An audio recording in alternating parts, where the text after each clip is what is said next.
जय माता की सभी को। धन्यवाद हूँ मैं जगत जननी का, जिन्होंने ऐसे सुंदर प्रदेश में मुझे जन्म दिया है।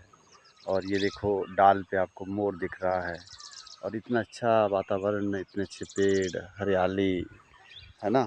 कितने सुंदर माहौल में हम लोग रहते हैं। साथियों, ये टहलते हुए थोड़ा सा मन में विचार किया कि आप लोगों के साथ थोड़ा सा एक बात साझा करूं। जीवन में हम लोगों को कई बार ऐसा घमंड सा हो जाता है, अहम हो जाता है कि हम हैं तो हमारी वजह से सब कुछ है, हम नहीं होंगे तो कुछ नहीं होगा। तो ऐसे भ्रम में ना रहिए। इसके बारे में आपको छोटी सी बात बताता हूँ। किसी के रहने से यहाँ कोई काम रुकते नहीं हैं। ये एक बहुत बड़ी सीख है। जो समझ सके तो वो सब कुछ है, क्योंकि करने वाली जगत जननी जगदीश्वरी है। क्योंकि वो जो कर रही है वो निरंतर चल रहा है। उनके होने से ही हम हैं। अगर वो ना हो तो हमारा कोई अस्तित्व ही नहीं है। हुआ क्या, एक गांव में बूढ़ी माता रहती थी और बूढ़ी माता के पास एक मुर्गा था, अच्छा देसी मुर्गा। और वो बहुत अच्छी बांग देता था। सुबह सुबह जब बांग देता था तो सारे लोग उठ जाते थे, सूर्य भी निकल जाता था। अब बूढ़ी माता को ऐसा घमंड हो गया कि मेरे मुर्गे के बांग देने से ये लोग उठ जाते हैं और सूर्य भगवान भी प्रकट हो जाते हैं। अगर मेरा मुर्गा बांग नहीं देगा, ना सूर्य निकलेगा और ना ये लोग उठेंगे, और ये तो जो है ऐसे ही आलस में पड़े रहेंगे। तो ये वो विचार करती है, अपने अंदर सोचती है। तो लोग उसको देख के हंसते थे कि ये देखो कैसी मूर्ख है और ये इसने क्या धारणा मन में बना रखी है। अमूमन हम लोग भी कई बार ऐसा बना लेते हैं अपने दिमाग के अंदर सोच। हुआ क्या कि एक दिन गांव में उस माता का, बूढ़ी माता का झगड़ा हो गया किसी औरत के साथ पानी भरने को लेकर के।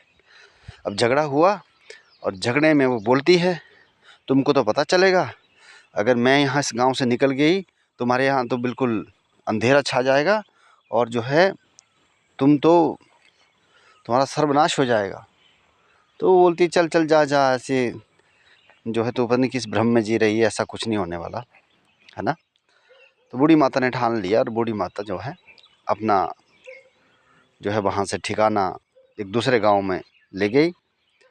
और वहाँ भी सुबह सुबह उठी और मुर्गे ने तब को बांग दे दी और सूर्य भगवान प्रकट हो गए और लोग भी उठ गए और अपने कामों में लग गए। अब बूढ़ी माता को ये घमंड हो गया कि देखो, अब जहाँ से मैं आई हूँ वहाँ तो अंधेरा ही पड़ा होगा और मैं यहाँ आई तो यहाँ उजाला हो गया, तो मेरे होने से ही सब कुछ हो रहा है। सूर्य तो अटल है, वो तो पिता है।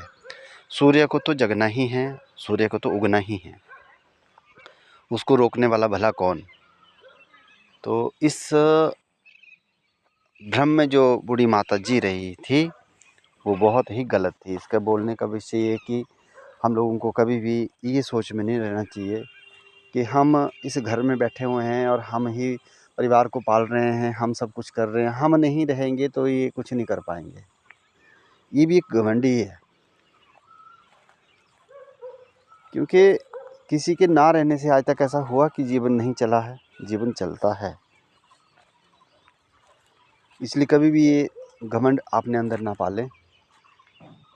भगवती की सेवा मिली है, उसको आसानी से करें, आराम से करें और उनके गुणगान करते रहिए।